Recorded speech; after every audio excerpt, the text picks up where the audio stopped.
Hi, my name's Marie. And if you've ever been betrayed by the people who raised you, not just lied to by strangers, but completely erased by your own mother in a courtroom, then maybe you'll understand why I didn't even flinch when she slapped me across the face. My cheek burned with shame and anger. But I stood firm because by then she'd already taken everything else from me. They forged my signature without a second thought. They sold the historic property my grandfather promised me, making sure everyone in town kept their mouths shut about it. But what they failed to realize was that Edward left me something more valuable than property. He left me the truth, and I'm finally ready to reveal it. Before we dive into this painful story, I wonder what time you're listening and where you're from. Because by the end, you might find yourself wondering, what would your own family do if you were the only one holding on to a truth they've desperately tried to bury for decades? The air outside the Windy Lake County Courthouse carried that bitter early spring chill, the kind that makes your teeth ache and your bones feel brittle, but wasn't quite cold enough to keep people from pretending winter had finally passed. I stood alone near the concrete steps, my heart pounding against my ribs, clutching a stained envelope folded in half and tucked into my coat pocket like a precious secret. I hadn't seen my parents in weeks. Not since our last tense dinner when my mother Rebecca asked with that condescending smile of hers if I'd finally decided to do something respectable with my life. The legal assistant job I'd worked so hard for was apparently beneath their standards. I didn't even know about today's hearing until a probate notice showed up in my old email inbox, forwarded by mistake to me instead of being hidden away. I was never meant to know about any of this. This realization made my stomach twist as I walked through those heavy glass doors. Every step I took on the polished courthouse floor echoed louder than it should have, each sound announcing my unwelcome presence. I took a seat on the far right near the back, positioning myself deliberately to be far enough to disappear from their radar, but close enough to hear every word. And then they walked in like they owned the place, like this was some sort of fashion event rather than a hearing about my grandfather's will. Cassandra strode in first, her designer heels clicking against the marble floor like gunshots, hair pulled back so tight it made my own scalp ache just looking at her. My mother Rebecca followed in her signature navy blazer, the one she wore to church, charity galas, and funerals, her face a mask of practiced dignity. Behind her came my father Thomas, always trailing a step behind, stiff and expressionless like a statue carved from silence itself. Not one of them looked my way, not even for a second, as if I were invisible or never existed at all. Judge William Fisher cleared his throat authoritatively and called the hearing to order.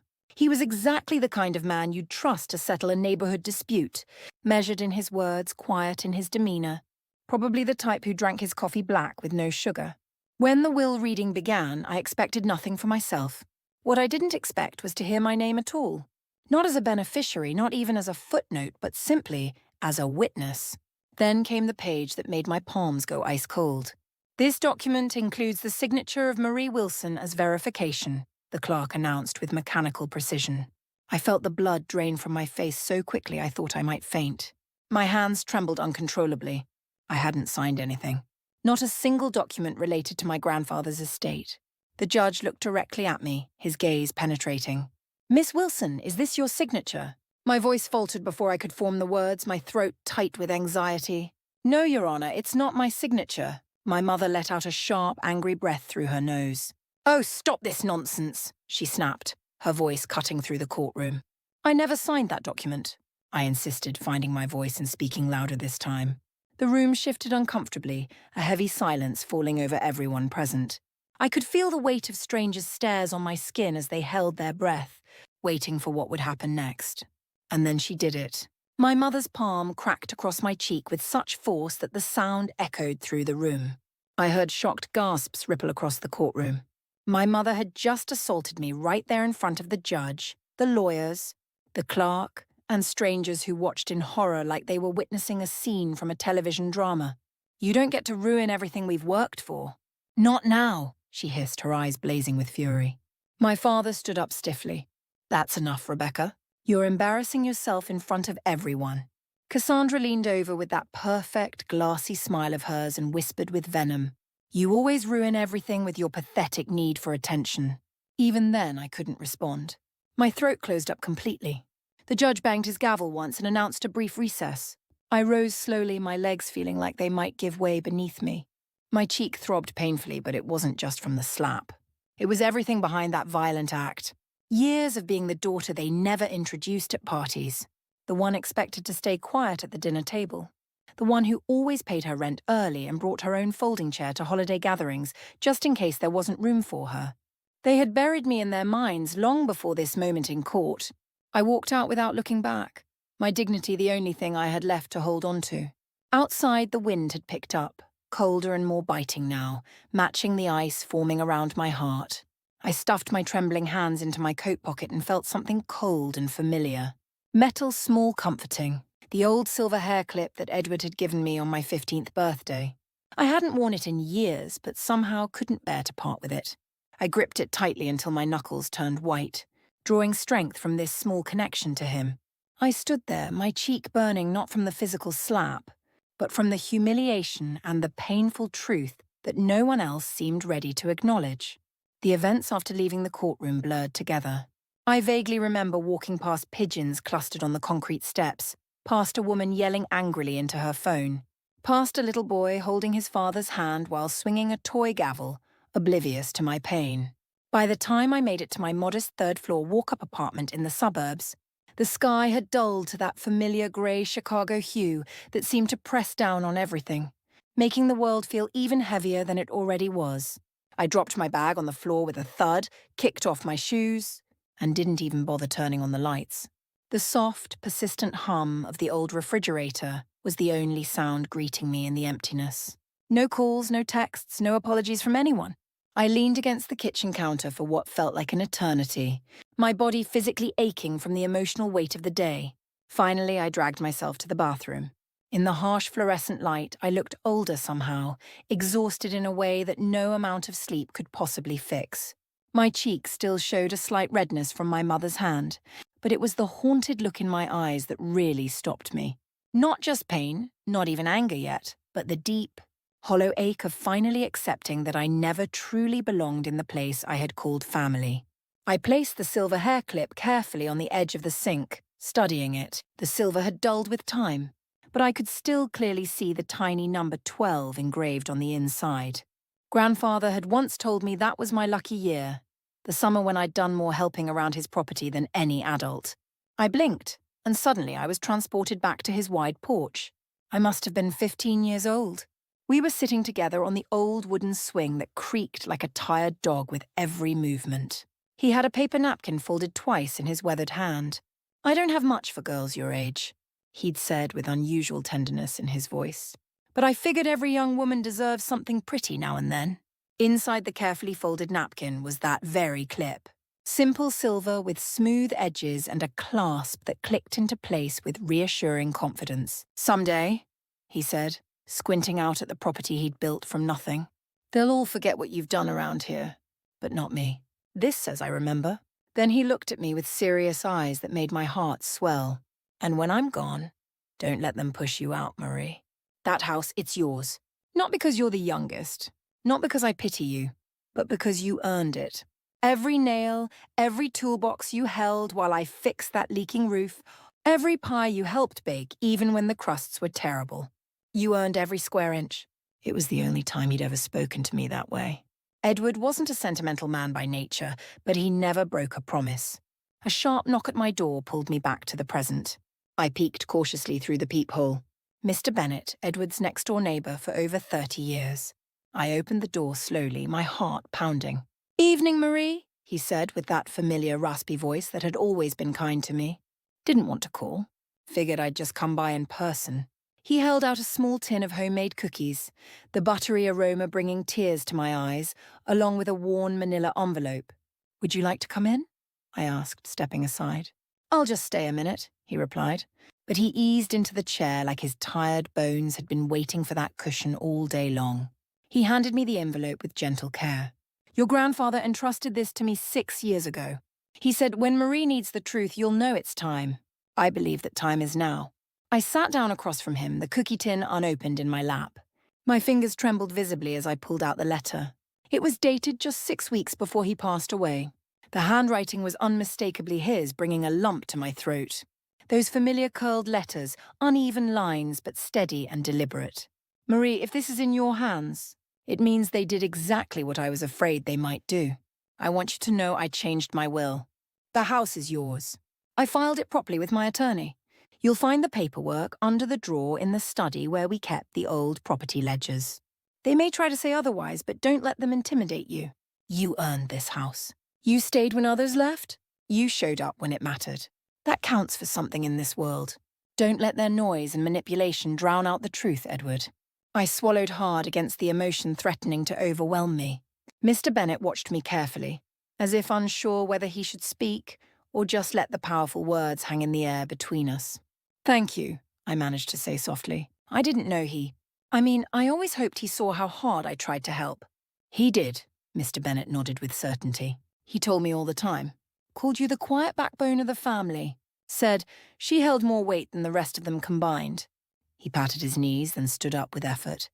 I'll leave you to process this, but if you need any help at all, just knock on my door. When the door shut behind him, the silence returned to my apartment. But somehow it didn't feel so empty and oppressive anymore. I turned to my bookshelf, pulled out a small box where I kept important paperwork.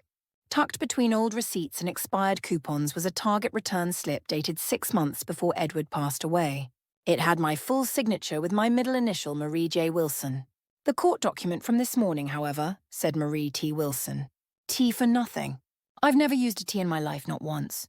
Anger flared in my chest. I dug frantically through my drawers, finding more documents, bank statements, my college ID, a notarized lease agreement, all with the same consistent signature. They couldn't even be bothered to learn who I really am before erasing me. I whispered into the empty room, my voice shaking. I spread the documents across my kitchen table, examining each one carefully. The more I looked, the more obvious it became that whoever forged my name didn't know me at all, not even enough to get the smallest detail right. And yet, they had the audacity, the sheer gall to erase my existence. I leaned back in my chair, my heart pounding wildly, not from panic this time, but from a slow, deliberate fire of determination rising in my chest. If they wanted to use my name so badly, I picked up the silver hair clip from the sink and twisted it securely into my hair. I'll remind them exactly who I am. They stole my name to erase me, but they forgot I was the one Edward trusted most. Sleep eluded me after Mr. Bennet left. Every time I closed my eyes, that blue notary stamp flickered in my mind, hovering like a cheap tattoo stamped on a blatant lie. By morning, my body ached with exhaustion, but my mind was crystal clear. I had already dressed in my most professional outfit, packed the folder with Edward's letter, and paced the kitchen twice before realizing I was waiting for something that would never come. An apology, a message, even a pathetic, "We didn't mean for it to go this far." But silence from your own family has a distinctive tone. It doesn't sound empty or unintentional. It sounds deliberate and final. The Windy Lake County Probate Office was located directly across from an elementary school, which made finding parking a complete nightmare. I managed to squeeze into a tight spot on 18th Street and walk the 2 blocks to the entrance, each step feeling heavier than the last, not from doubt about what I was doing, but from the weight of finally deciding I wouldn't let them define who I was anymore. The lobby buzzed with harsh fluorescent lights reflecting off the worn carpet beneath my feet. I approached the front desk, clutching my folder like a shield against the world. "Hi," I said, forcing a small smile to the middle-aged man behind the plexiglass partition. His name tag identified him as Mr. Thompson. "I'm looking to access the probate file of Edward Wilson. He passed away earlier this year. I believe the records are public now." He gave me a slow once-over, his eyes assessing whether I had any right to be asking. "You a relative?" he questioned skeptically. "I'm his granddaughter," I replied, straightening my spine, "but I'm not listed as a beneficiary. I just need to view the records." He tapped a few keys on his computer, then glanced at me again with slightly softened eyes. "All right, viewing only. No copies permitted." I nodded gratefully. "That's perfectly fine." He disappeared into a back room, the door swinging shut behind him. When he returned, he slid a slim manila folder through the slot beneath the glass. "Don't take anything apart," he warned. I sat at the viewing desk near the window, my heart racing. The pages crackled beneath my trembling fingers as I carefully examined court petitions, filing dates, witness lists, and finally the will itself. There it was again, plain as day. My name, Marie T. Wilson. The forgery was painfully sloppy. Anyone who truly knew me would never have made such an obvious mistake. My middle name is Juliana. It always has been. I've never used a T in anything official, not once in my entire life. But it wasn't just that detail that made my stomach drop sickeningly. It was the notary stamp at the bottom. April 14th, exactly 3 weeks after Edward's funeral. My mouth went completely dry and I felt physically ill. They hadn't just forged my signature. They had signed for a dead man. They had made my beloved grandfather complicit in the theft of his own legacy. I sat back in the chair, forcing myself to breathe slowly through my nose to stay calm. The file trembled visibly in my hands. Mr. Thompson glanced over from behind the glass, probably thinking I was about to break down crying. I didn't give him that satisfaction. I simply closed the folder, slid it back across the counter and whispered a soft, "Thank you." He nodded but didn't speak. Perhaps he saw something in my expression that told him it was better not to engage. Outside, the wind cut sharper than before, slicing through my jacket. Chicago Springs still clung to winter's cold embrace. I zipped my jacket all the way up and walked 3 blocks toward a small diner where I used to go with former co-workers. The place was quiet and unassuming, tucked behind a laundromat with chipped vinyl booths and waitresses who remembered your name if you tipped well. I slid into a corner booth seeking both comfort and anonymity. A waitress approached, her ponytail pulled through a Cubs baseball cap. "Marie, is that you?" I looked up surprised. It was Claire. We'd gone to high school together, shared the same history class senior year. I hadn't seen her in over a decade. "Hey, Claire," I said, offering a tired smile. She grinned warmly and held up one finger. "Be right back." She returned moments later with a steaming cup of coffee. Before I'd even ordered. "Saw the video from court," she said, lowering her voice sympathetically. Didn't want to say anything. But that slap, that wasn't just about the will, was it? I blinked in surprise. "What do you mean?" Claire shrugged, pouring cream into a paper cup for another table. "I remember your mom, your sister. They always needed someone to blame things on. Quiet girl keeps her head down, doesn't fight back. Makes a perfect scapegoat." I didn't respond immediately, letting her words sink in. Then Claire added, "That slap was to remind everyone who they think you are. The one who keeps quiet. The one who backs down and disappears." I stirred my coffee slowly, watching the dark liquid swirl.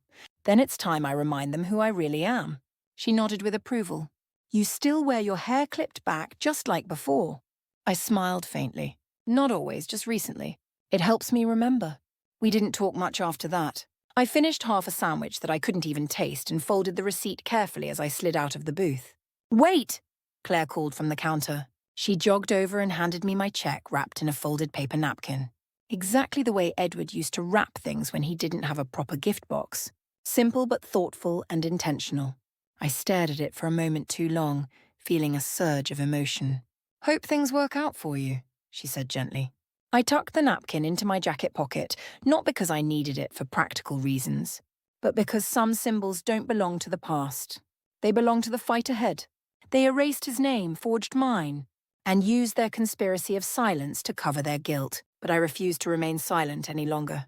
The sky had turned slate grey by the time I reached the house.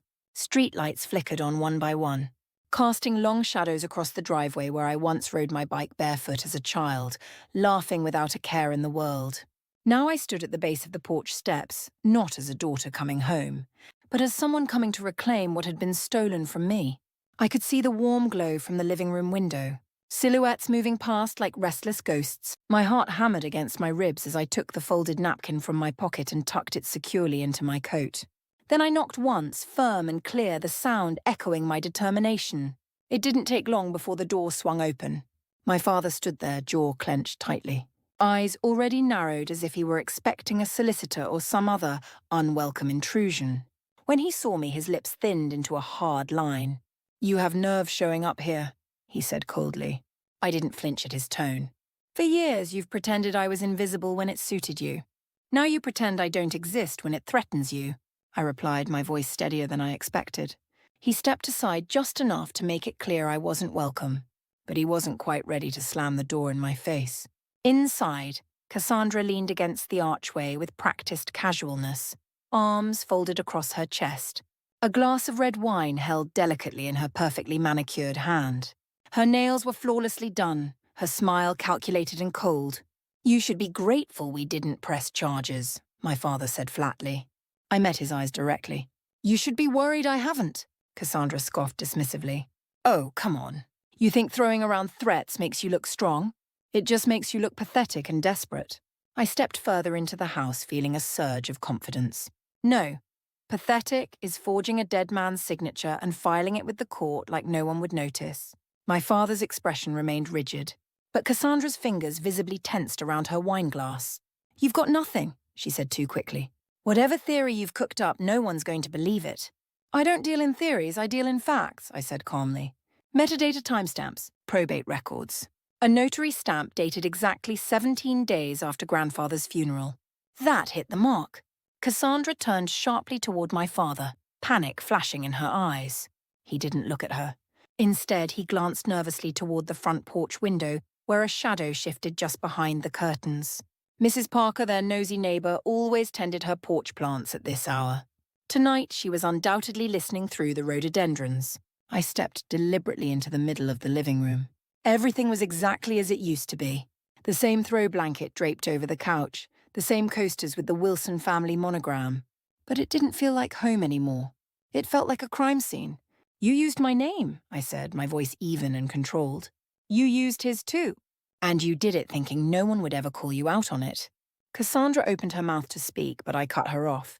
I've already spoken to someone who's seen the evidence, I said, looking pointedly toward the front window. They've seen exactly what I've seen. You're just hoping they'll stay quiet like everyone else. A muscle jumped in my father's jaw. Cassandra's wineglass hovered mid-air as if she'd forgotten what to do with it. You don't know what you're getting yourself into, he muttered threateningly. Don't I challenged. Because from where I'm standing, it looks like you're the ones in serious trouble. He stepped forward menacingly. Watch your tone in my house. You should watch your actions, I countered. I pulled the folder from my coat and set it gently on the coffee table like a final offer. You have exactly 2 choices now. Return what was never rightfully yours, or I'll see this through in court until the end. And next time, it won't just be a slap that's witnessed. Silence fell between us. It stretched long and tense, filling the room like thick smoke. Cassandra finally spoke, her voice cold and brittle. You're just bitter he didn't leave it to you. He did, I said firmly. He just made the mistake of trusting you'd honor that. She laughed once, short and sharp. You think anyone's going to take your word over mine? No, I said, reaching into my coat one last time. But they'll take his. I pulled out the folded napkin from my pocket, walked to the coffee table, and placed it deliberately on top of the folder. Exactly the way Edward used to hand me birthday wishes or handwritten advice. Always carefully wrapped, always meaningful. Cassandra, I said softly. He used to write blessings on these. She stared at it, sudden uncertainty flashing across her perfect features. Let's see what you write, I added quietly, when the blessings finally run out. I turned and walked out without another word. The air outside felt different this time. Not colder, just clearer, as if I'd walked through fire and found a path waiting for me on the other side. By the time I climbed the narrow stairwell to my apartment, the adrenaline had completely worn off. My shoulders ached painfully from holding them high and tense. My spine locked in that defensive posture I'd learned too young and maintained for far too long. I shut the door behind me and let the darkness envelop me for a long moment before finally flipping the light switch. The room was eerily quiet, too quiet for comfort. No echo of voices from neighboring apartments, no footsteps overhead. Just the persistent hum of the old refrigerator and a cold draft slipping through the cracked window above the sink. I tossed my coat onto the chair, hearing the napkin crumple in its pocket. The folder was still tucked securely under my arm. I laid it carefully on the kitchen table next to my scattered documents and pile of unpaid bills. Paperwork covered half the surface. Court notices, bank statements, old tax returns. It looked like a war room table, and perhaps that's exactly what it had become. In the bathroom, I stared at my reflection in the harsh light. The red mark from my mother's slap had faded significantly, but not completely. A faint pink outline still curved across my cheekbone, like a bruise shaped more by memory than by actual physical trauma. I wiped off the rest of my foundation slowly, layer by layer, as if removing it might somehow make the entire horrible day disappear too. I sat heavily on the edge of the bathtub and finally allowed everything to catch up with me. The lies, the forged papers, my mother's violent hand, Cassandra's smug smirk. My father's calculating silence. It felt like my family had gathered every pain I'd ever silently endured and transformed them into ammunition against me. Tears came then, not in a dramatic torrent, not with heaving sobs, just a quiet, burning sting, like something finally giving way after being braced for far too long. I wasn't crying because I felt weak. I cried because I was exhausted from being strong when no one else in my family ever had to be. I don't know how long I sat there, but when I finally stood up, the hallway outside my apartment had gone completely dark. The city outside had settled into its familiar late-night rhythm. I boiled water for tea but never drank it. Instead, I sat on the couch and pulled an old shoebox from under the coffee table. Inside were newspaper clippings, report cards, a few faded photographs, and a birthday card from Edward written in his distinctive blocky blue handwriting. There was one photo I'd always kept especially close. Me, at age 10, sitting beside him on the porch. My head leaned trustingly against his shoulder and he was captured mid-laugh. I could almost hear it again, low and rich like a comforting echo from the past. And just like that, the memory washed over me completely. We were sitting together on that same porch one fall afternoon when the cornfields behind his house still glowed golden in the sunlight. He was reading an article aloud about some corrupt politician, laughing at how foolish people could be when they thought no one was watching their actions. Then he looked at me with unexpected seriousness and said, "You've got a mind like a blade, Marie. Sharp and precise, but it's no use if it stays sheathed your whole life. Use it when no one else will fight fair." I hadn't thought about that day in years, but now I felt his voice wrapping around me like protective armor. The phone buzzed loudly on the kitchen counter. At first I ignored it. Then I saw the name Aunt Elizabeth. I hadn't heard from her since the funeral. She'd left the family years ago after some mysterious rift that no one ever fully explained. One of those long-held family grudges people eventually stop talking about because it's easier than admitting who really caused the hurt. I picked up, my heart racing. Marie. Her voice came through like gravel mixed with warmth. I watched the hearing today. I swallowed hard against the lump in my throat. Then you know what happened? "I knew before they ever filed those papers," she said with certainty. "You were never their favorite, but you were always the family's backbone."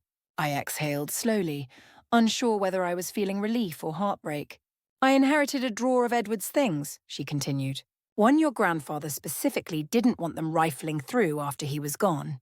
I found something important, a signed trust draft, properly dated and witnessed, with your name exactly where it should be." My pulse seemed to stop momentarily. "What?" I whispered in disbelief. "I'm sending you the scanned copy right now." I've been expecting this might happen. He didn't want lawyers involved. He just assumed they'd honor his wishes. "Well," I said quietly, "they didn't." She paused meaningfully. "Marie, you're the last one who truly remembers what he wanted. Don't let them silence his wishes." We talked a little longer, mostly in comfortable silence. Then I hung up and immediately opened my email. There it was, just as she promised. A scan, grainy but perfectly clear enough. His distinctive writing, his initials, his full signature. And my name, not as a witness, but as the rightful inheritor. Outside my apartment, muffled voices filtered through the building's aging ventilation system. A teenager's voice thick with frustration and something deeper, more painful. I recognized it immediately. Emma, the 15-year-old girl from down the hall. Her mother had remarried last year, and since then, I'd noticed Emma staying out later and later, walking more slowly when finally returning home. I opened my door and peered into the hallway. She sat slumped against the stairwell wall, hoodie pulled over her head, eyes rimmed with red from crying. "You okay?" I asked gently. She didn't answer at first. Then she sniffed and wiped her nose roughly on her sleeve. "My mom says I ruined everything," she confessed, her voice cracking with emotion. "Says if I'd just kept my mouth shut about how he treats us, he wouldn't have threatened to leave." I felt my chest tighten with empathy. "I didn't even say anything terrible," she added, her voice breaking. "I didn't tell anyone about the worst stuff." I sat down beside her on the cold step, folding my hands carefully in my lap. "Sometimes silence lets them win," I said softly. "I learned that lesson the hard way." She turned to look at me, searching my face intently for something. Proof, perhaps, that I genuinely understood. "You think people actually change?" she asked, vulnerability shining in her young eyes. "No," I said honestly, "but sometimes we do. And that changes everything." We sat there together for a while longer. When I finally went back inside my apartment, I didn't feel quite so alone anymore. I lit a scented candle, carefully taped the printed scan of Edward's trust above my desk, and underneath it, I wrote in bold black ink, "He trusted me to carry the truth." Then I paused, pen hovering over the paper. So why am I still letting them speak over it? I barely slept after Aunt Elizabeth sent me the trust document. I kept replaying every conversation, every dismissive glance from Cassandra, every calculated silence from my father. The kind of silence that conceals more than words ever could. By morning, I was dressed in dark professional slacks and a navy cardigan. My hair pulled back neatly, not out of vanity, but for control and focus. I tucked the original trust draft into a protective plastic sleeve, slid it carefully into a manila folder, and left my apartment with renewed purpose. I didn't force a smile onto my face. I didn't need to pretend anymore. The Windy Lake County Courthouse sat squat and grey beneath a sky smeared with heavy clouds. Inside, I found the public records room quiet, almost reverential, the scent of dust and old ink filling the air as if it belonged to a different era entirely. Behind the glass window sat Mrs. Sullivan, her silver hair twisted into a soft bun, thick glasses perched halfway down her nose. She'd known me since I was 12 years old. I used to sit patiently outside her office while Edward handled county permits for his properties. She looked up, blinked once in recognition, then leaned forward with concern. "Marie," she said slowly, studying my face. "You all right, dear?" I offered a faint nod. "I need to compare two documents. It's very important." She led me to a small back table behind the front kiosk, the kind of secluded space where clerks do their more intensive file investigations. As she went to fetch Edward's will from the system's archive, I carefully unzipped my folder and laid out the version Aunt Elizabeth had discovered. 10 minutes later, she returned, handing me a thin file that somehow felt unnaturally heavy in my hands. I opened it and froze, staring at the signature line. It had my grandfather's name, but his middle initial was completely wrong. More than that, his handwriting didn't match at all. I could spot the difference immediately, even from across the table. My grandfather's penmanship had always slanted upward, even in his final years when his hands had grown less steady. The signature here dragged downward, flat and mechanical. And then there was the notary stamp. That was the final damning evidence. It was dated 2 weeks after he died.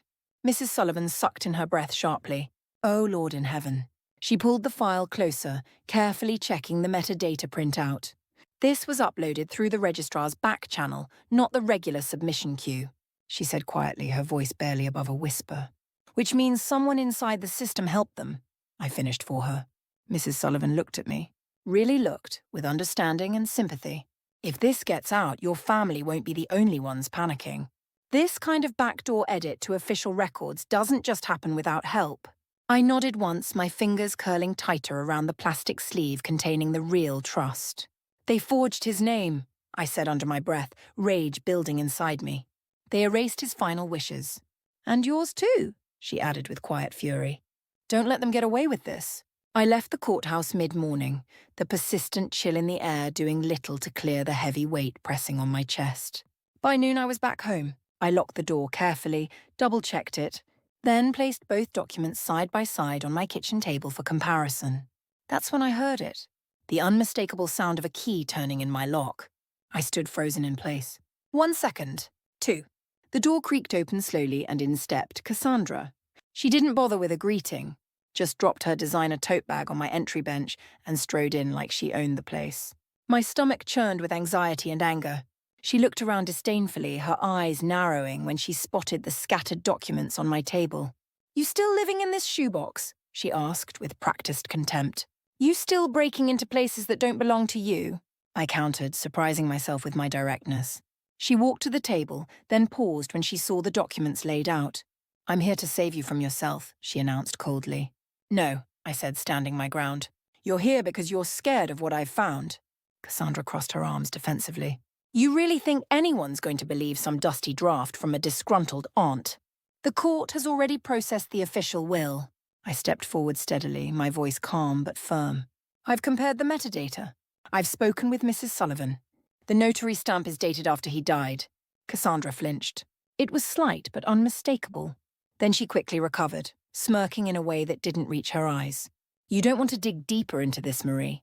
If you go down this road, don't expect the family to come with you. They were never with me to begin with, I said simply. She tilted her head, studying me like an interesting specimen. You always were unstable. Grandfather said it himself. You were too emotional to be trusted with anything serious. I didn't blink or look away. Then why was he whispering my name at the hospice when he thought no one else could hear him? Silence fell between us, heavy and revealing. Cassandra shifted her weight uncomfortably, dropped her eyes for just a second, then turned and walked toward the door without another word. The click of it closing behind her wasn't final. It was a threat wrapped in silk. I sat down heavily in a chair. My hands trembled, but not from fear, from fury that I was finally learning how to harness. As daylight gradually faded, I moved through my apartment like a ghost, folding laundry mechanically, watering a plant that hadn't bloomed in months, checking emails without really seeing them. Then I saw it taped to my front door. White paper red stamp header. Cease and desist. Intent to pursue legal action filed under the name Thomas Wilson. No lawyer name, no letterhead, no official seal. It was clearly a desperate bluff, a fake meant to intimidate me. I peeled it off the door, shut it firmly behind me, and leaned against it. They were willing to forge official documents, willing to fabricate legal threats, and still they consistently underestimated me. I walked purposefully to the living room, turned on the desk lamp, and picked up the real trust draft. My thumb brushed reverently over my name written in Edward's steady hand. You can threaten me with silence, I said aloud, my voice low but determined. But you forgot. I know exactly where the real record lives. I didn't answer my phone when it rang repeatedly. I didn't open the door when someone knocked insistently at noon. I didn't touch the toast I'd made for breakfast. I simply packed everything I had collected. Aunt Elizabeth's documents, the forged ones, Edward's handwritten notes, and headed to the place that had always held the quiet truth. The Public Library Archive on H. Halstead Street. The walk gave me time to think and prepare. Wind brushed through my sleeves, not as a chill, but as a reminder that I was finally moving forward. The archive room was cold, quiet, and deliberately overlooked by most. The perfect place to be forgotten, which is probably why Edward used it so often. I remembered coming here as a teenager, watching him flip through property ledgers with his glasses perched too low on his nose and a thermos of coffee tucked into his coat pocket. Today the shelves stood exactly as they always had, the corners gathering dust, the desk lamps casting dim pools of light. In the farthest row near the family deed section, I found the record book he used to log under our surname, Wilson, categorizing property, medical and financial information. Tucked carefully between entries was a small package wrapped in waxed paper, labelled in Edward's distinctive handwriting. Elizabeth, for when they pretend she never mattered. I took a sharp breath, my heart racing. My fingers shook as I lifted the paper and the binder underneath it. Elizabeth. My aunt, who hadn't been invited to a holiday dinner in over a decade, the one they called too soft, too poor, too bitter to be part of the family circle. She was the one he trusted with this information. I called her from the library stairwell, my voice steady despite my racing heart. Marie, she answered cautiously. They told me you'd forgotten me too. I could never forget you, I said with emotion. Can we talk in person? We met that afternoon in a quiet booth at Melissa's cafe. She wore the same navy pea coat from years ago, only now the buttons hung loose and the shoulders appeared slightly sunken. But her eyes still burned with that inner fire I remembered. She didn't waste time on pleasantries. She set a small locked binder on the table between us. Your grandfather gave me this the week before he passed, she said softly. Said to give it only to the one who comes asking the right questions. She slid it across to me. I opened it with trembling hands. Inside was the unaltered version of the trust, my name clearly marked as the primary inheritor, Edward's authentic signature at the bottom and a yellow post-it note in his handwriting. This is who carried me when they didn't show up. Below it, carefully folded receipts from the hospital, wire transfer confirmations. The medical charges were paid not by my parents, not by Cassandra, but by me. I remembered that night vividly, emptying my meager savings account, calling from my tiny studio apartment, telling the hospital billing department, yes, charge it to this card. No, I don't need a thank you. Back then, I didn't do it for recognition or gratitude. Now I finally knew he had seen and appreciated my sacrifice. There was a letter too, folded into thirds, brittle at the edges from age. To Marie, they'll say you're difficult. They'll say you're wrong. But I knew which one of you truly stayed. Hold the line, girl. The truth lives in quiet hands. I didn't cry. I didn't break down. Instead, I looked up at Elizabeth. She nodded once, her eyes fierce with pride. He knew you'd be the one to finally stand up to them. Now go and finish what he started, she said. By sunset, I was back at my desk, this time with clear intention and purpose. I opened my laptop, pulled up an affidavit template from my legal assistant days, and began methodically typing. Each line captured a record, a timestamp, a truth that had been deliberately buried but never completely erased. By the time the affidavit reached 10 pages in length, I had attached every supporting file, detailed all notarization discrepancies, included transfer logs, signature comparison overlays, all meticulously labeled and dated. I included screenshots of the metadata Mrs. Sullivan had helped me uncover. I added a final paragraph detailing the intimidation tactics they'd employed: the forged cease and desist letter, my mother's physical assault in court, and Cassandra's unauthorized entry into my apartment. My last sentence read with quiet dignity. This affidavit is submitted without threat, coercion or expectation, only with the belief that truth deserves air to breathe. And then I made the call to the state ethics office. "Ma'am," the voice on the line asked seriously, "are you fully prepared for what comes next?" "Yes," I said with conviction. I was born into this fight. The next steps were purely mechanical. I uploaded the affidavit to the court's secure electronic Dropbox, selected confidential judicial review. Then I scheduled 3 physical deliveries, one for the probate judge, one for the ethics review board, and one for my father's law office, all timed to arrive at exactly noon the following day. As I sealed the last copy in an envelope and placed it by the door, I checked my phone. On the local news app, there was a charity gala live stream already playing.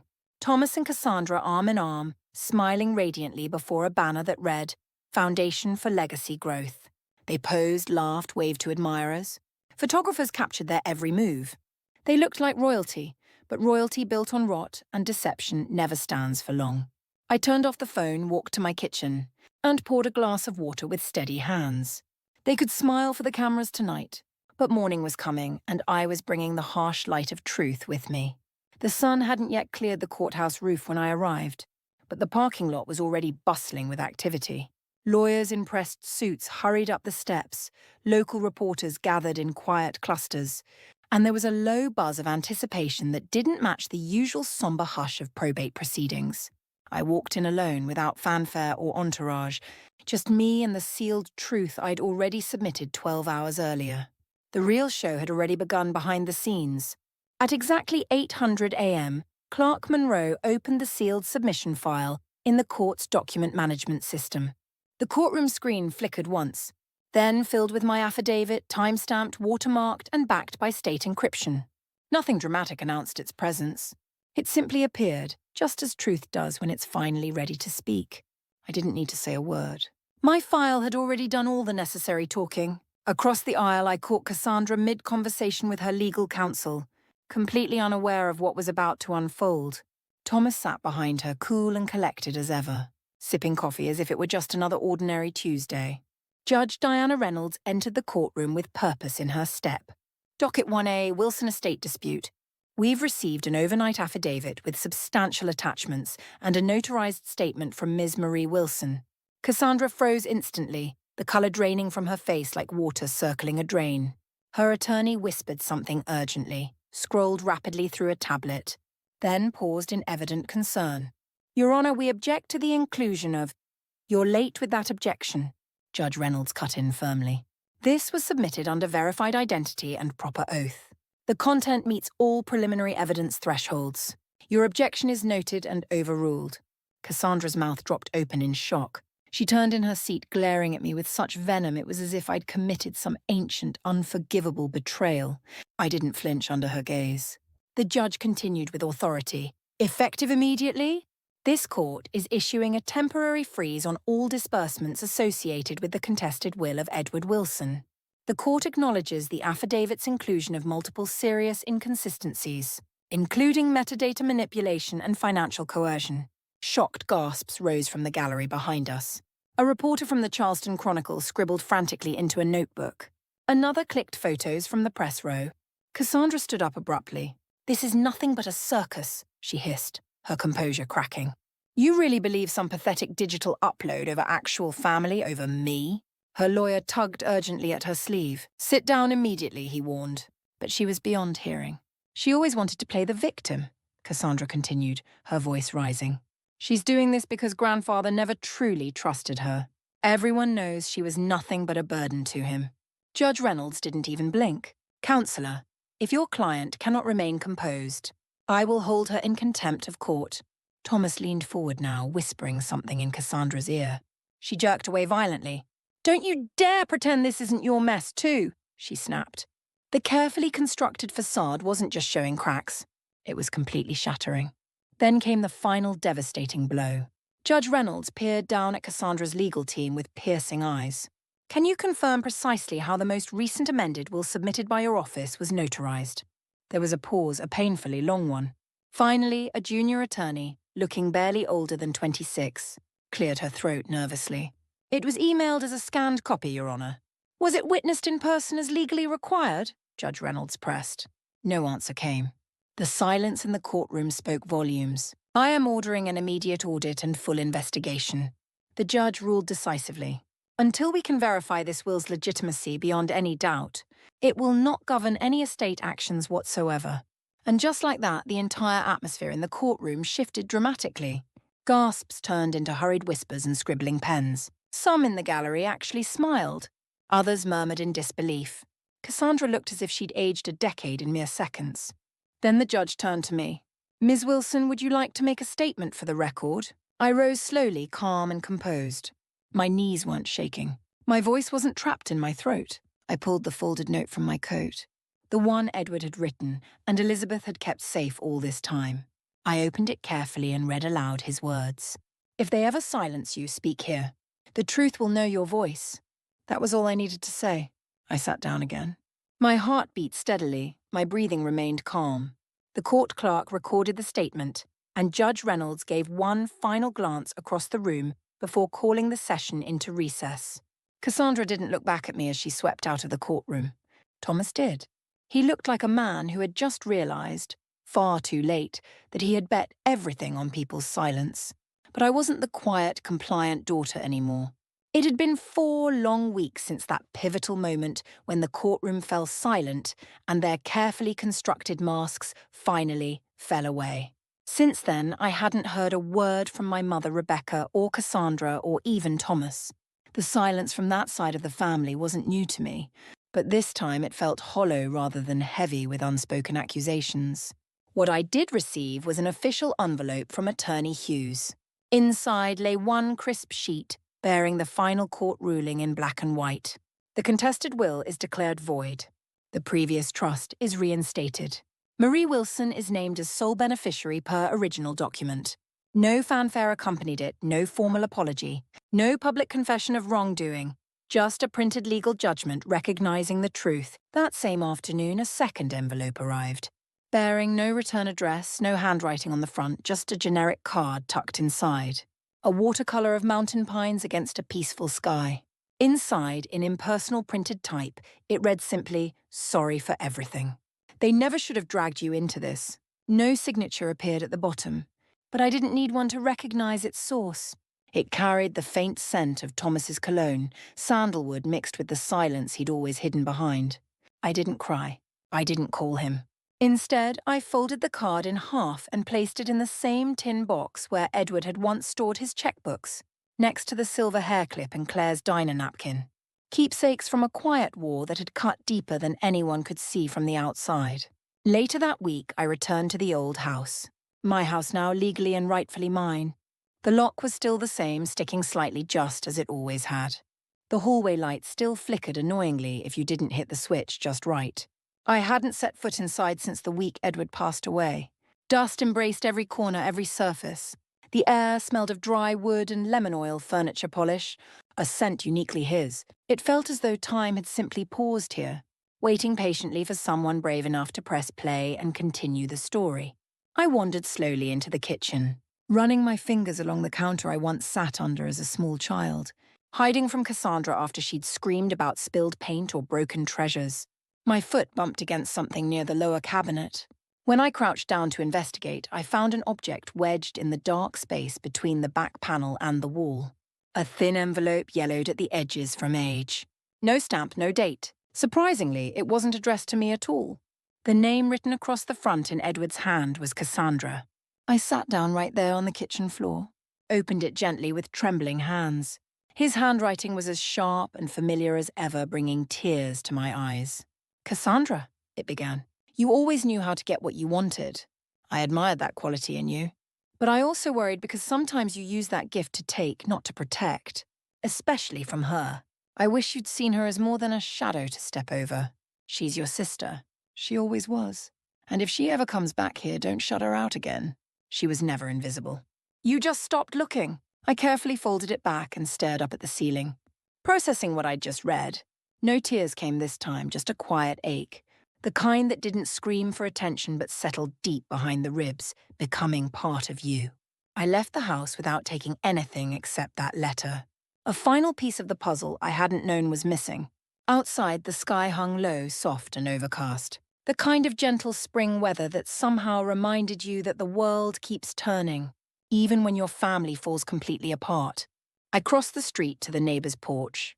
Mrs. Parker was outside watering her violets with careful attention.